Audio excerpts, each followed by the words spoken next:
Chapter 17. Early next morning, Nils Holgersson was walking alone along the shore east of Smihook fishing village.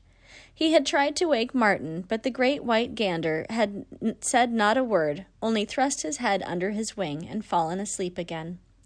Nils himself was in kind of a delirium, sometimes feeling like a gnome and sometimes a human. It looked like it was going to be a lovely day, and he was pleased the geese would have such fine weather for their crossing.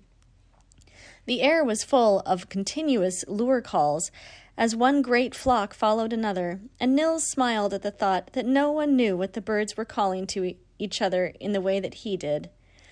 As long as they're not my geese leaving without saying goodbye, he thought, placing himself on the very edge of the shore so that they would see him.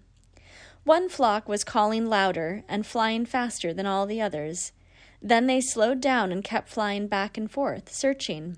The boy saw that it was his, but why didn't they land beside him? He heard a caw calling, but couldn't make out what she was saying. What was going on? Had the geese changed languages? He tried to call out that would bring them to him. He tried out the call that would bring them to him, but just imagine, his tongue wouldn't work. He couldn't get out the right sound. He waved his cap, shouted, and ran, but that simply frightened them, so they flew out to sea. Then at last he understood. They hadn't recognized him. They didn't know he was human and unable to call to him because a human cannot speak the language of the birds. But then he heard a great rush of wings. A caw had felt bad about leaving Tom Thumb and had returned just once more. As the boy was sitting quite still, she dared to come closer, for someone had presumably opened her eyes to who he was. She settled down in the sand beside him. The boy was radiantly happy and took old Akaw in his arms. The other wild geese also came and rubbed their beaks against him and crowded round him.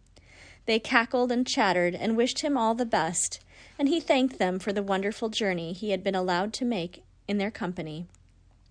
But when he spoke to them, the geese became strangely quiet and retreated from him as if to say, "Ah, here is a human being. He doesn't understand us, and we don't understand him."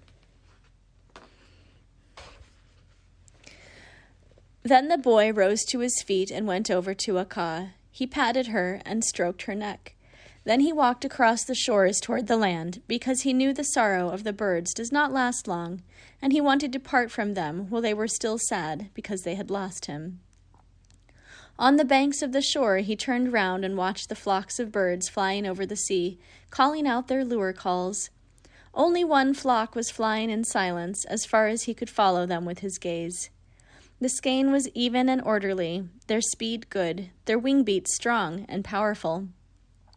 The boy felt such a longing for the departing birds that he almost wished he were again Tom Thumb, who could ride over land and sea with his flock of wild geese.